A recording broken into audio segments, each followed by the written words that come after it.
I don't know that I ever felt that it was my right to see myself on television, but I will say that once I stepped into adulthood, I felt like it was my duty and my responsibility to fill in a gap.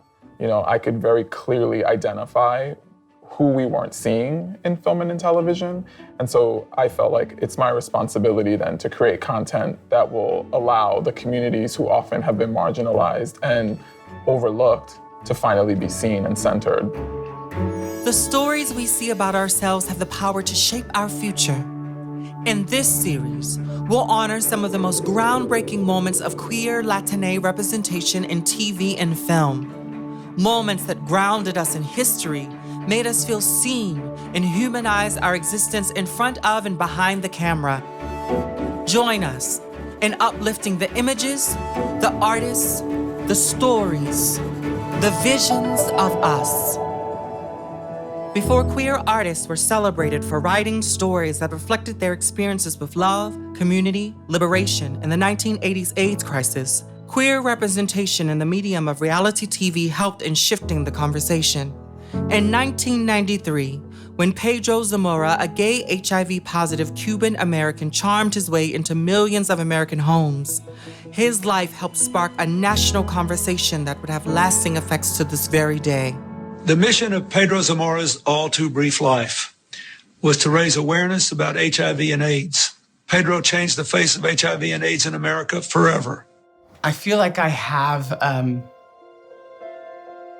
relationship with Pedro, even though I never had the opportunity to meet him, because we were on TV almost simultaneously. And so we went from having no gay Latinos on television, and then suddenly we had two. And watching his story was really difficult for me because he was living my nightmare, right? He was living the nightmare of every young gay boy at the time. But he gifted us with his strength and his willingness to be vulnerable in order to show us what this meant for someone, what it meant to have this disease, to have a relationship, to fall in love, to disclose to your closest friends and family, and to use that in order to change people's minds. That act of saying, I'm going to put myself out there, even though it's scary, and even though people might not understand, was incredibly powerful. It also meant that, as President Clinton said, everyone in America felt like they knew somebody or had a friend who was living with AIDS. And in the early 90s, when people were still really, really frightened, and there was a huge amount of stigma about HIV and who would get HIV and the image of people who were living with AIDS, Pedro, just being himself and being on TV, did a huge amount to change those stereotypes and those stigmas.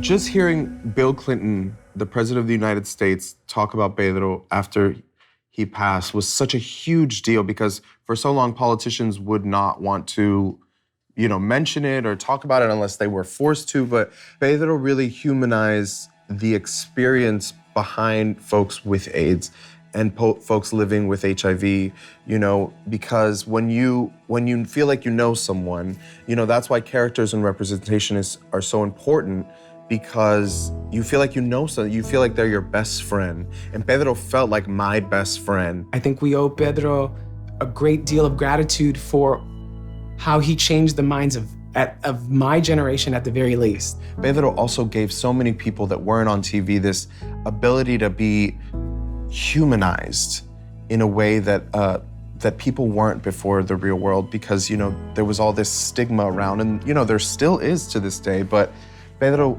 had a little glimpse of hope for people living with AIDS, that they're just as special as everyone else and should be treated as such, and looked up to in the ways that I looked up to Pedro. I think seeing him live his life and living his life so fully was probably of greater importance than to see this story that they'd seen so many other times before, where they see young men die. So it was probably better that they didn't. But we just had to live through that. And that was the worst. Sorry.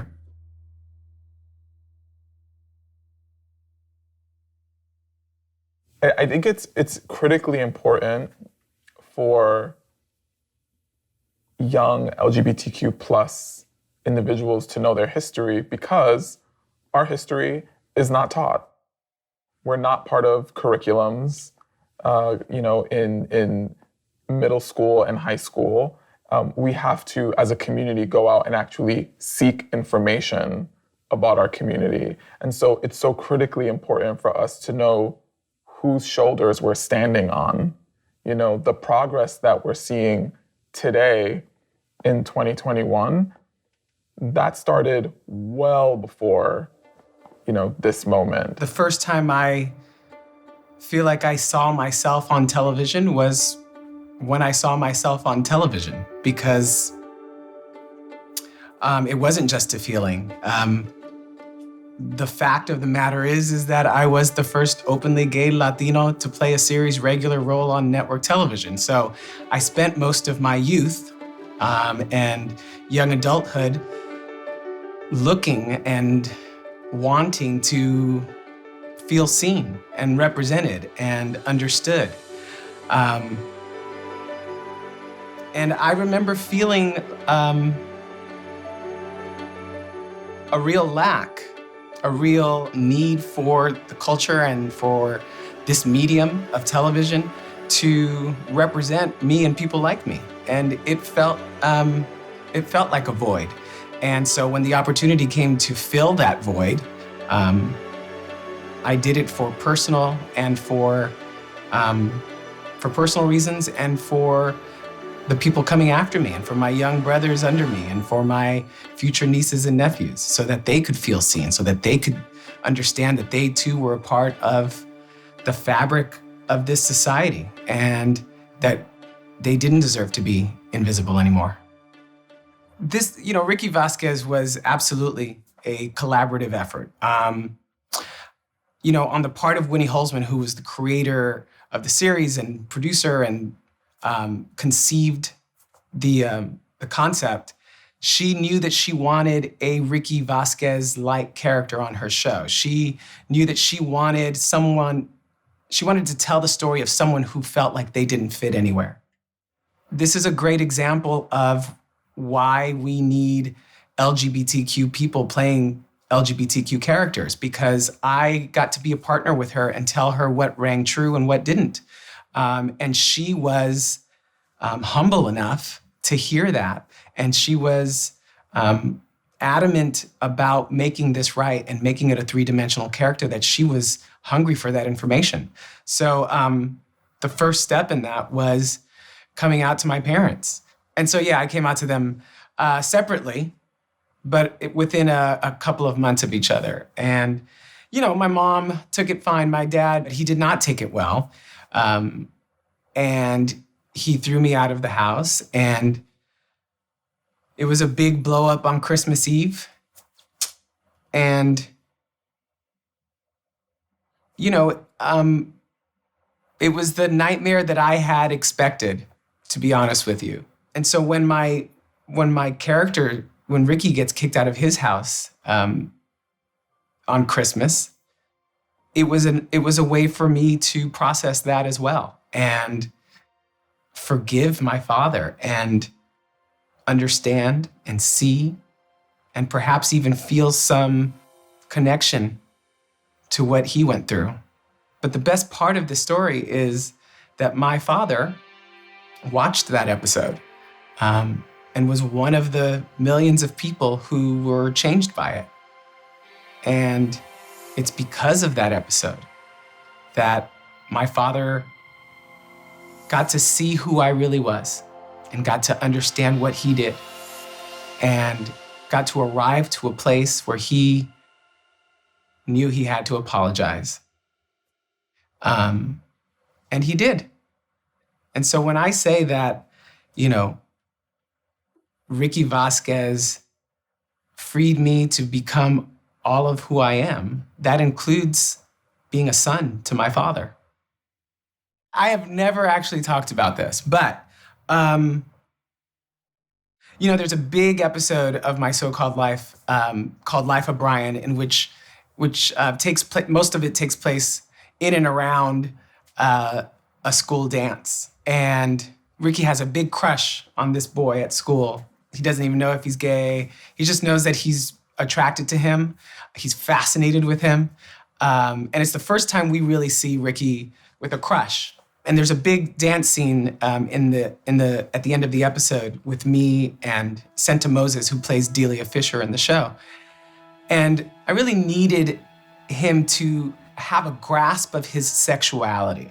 I wanted to see Ricky in this dance, not just dance in a way that was freeing, but was also expressive of his sexuality, that he was a sexual person and not just, this asexual, nice boy. He was a teenage boy who had real feelings. And so we never saw him have sex or kiss anyone or anything like that. So I thought this was our opportunity to see him express his actual sexuality in a way. And so when we were choreographing it, there was a lot of grinding and a lot of hip thrusts that I really wanted to incorporate in there. And it really, for me, people always watch that scene and they talk about, how freeing it was because he let go of so much of the pain that he was feeling in that moment. And so when I watch it, I watch this boy own all of his gayness. And to me, that's really empowering because, as kids, we are, especially as gay kids and as LGBT kids, we carry so much shame around our physical attraction. We carry so much shame around what people think we do. And I find so much joy and release and freedom in the fact that he throws it all off and owns all of his sexuality in that moment, even though he has no hope at that time in exercising it in any way. But in that couple of minutes, we see all of Ricky Vasquez. And I love that it's through dance. I've never talked about that. Someone told me that when the time is right, you'll just know. Silvio, this is a testament to all the writers, and to the entire cast of Ugly Betty, that there was such a culture of support. There was a culture of being delicate with this issue, like with the issue of a young brown boy coming out as gay on national television. When we started Ugly Betty, I was 11 years old, and Silvio Horta created this character based on himself and his own relationship with his family and as a queer brown man. Silvio was so special. Not only one of the kindest people that I ever met, but what a trailblazer in the industry to bring Betty La Fea and turn it around and turn it into Ugly Betty and have America just gagging and eating out of the palm of his hand and, winning all these awards and giving opportunity to people like us, it was amazing. So the character of Justin Suarez on Ugly Betty was someone who just lived out loud and was authentically himself and never really, what I think was so unique about that also was that his family didn't react any differently. Everything that he did or said or wore, they just immediately accepted him and embraced him as part of their family, and that just was who he was. What made Justin one of a kind to me, personally, is that we were both coming out of the closet at this exact same time. So it was extremely, I don't think that I would be as comfortable in my sexuality at as young of an age that I was if it wasn't for Justin. I think that it's important to be seen as a means of not only inspiring people to speak up about themselves, defend themselves, to advocate for themselves, to feel that they have agency, to speak. I think that having a seat at the table requires bravery and courage. Seeing these images and these stories unfold on national television, it really does change a lot of people's minds. The reason that having a brown, queer, and femme Latino boy as part of this representation was super important because that character to me felt so grounded and so, lovable. There's so many, the representation that I've seen that have led me on my way have always been those characters that I'm like, look at that vulnerable, fierce, strong bitch. And it showed kids, you can be this too, and you could be sickening, and you can be, brown, and you could have, all of these layers to you and still be, not only worthy, but worthy of celebration. The biggest accolade, the biggest award, the biggest reward is being a part of something that laid a blueprint for representation moving forward. I mean, if there wasn't Ugly Betty, there wouldn't be a lot of things on television right now. What are you doing? I think I have a thing for you. Not to toot our own horn, but on Pose, there are a lot of firsts. And so the truth is, I don't think that we spend a lot of time asking ourselves, has that been done before? Is that going to be a first? As much as we just want to honor the truth of the characters and the narrative that we are telling. And truth be told, I'm extremely proud of my work, both writing and directing that episode, and specifically having the opportunity to show on television to HIV positive gay Black men making love on a major network was huge, but I don't think I realized or really spent time processing the enormity of that moment until, I think, really until I was editing the episode and realized what I'd filmed. I think up until that point, I just wanted to honor the experience that these two characters were having. And obviously as a director, I just wanted to hold that really private and intimate space with my actors so that they felt that I was protecting them, they felt that there was trust there, and that we could all go to that really gentle place together. I think that scene also challenges queer and trans folk to really unlearn ideas of health that they inherited. Because for two Black, HIV positive men to be soft with one another is for them to rewrite the narrative and a commitment to truly live life. It's our lives that are being captured and being expressed through this story. And so who better to tell the story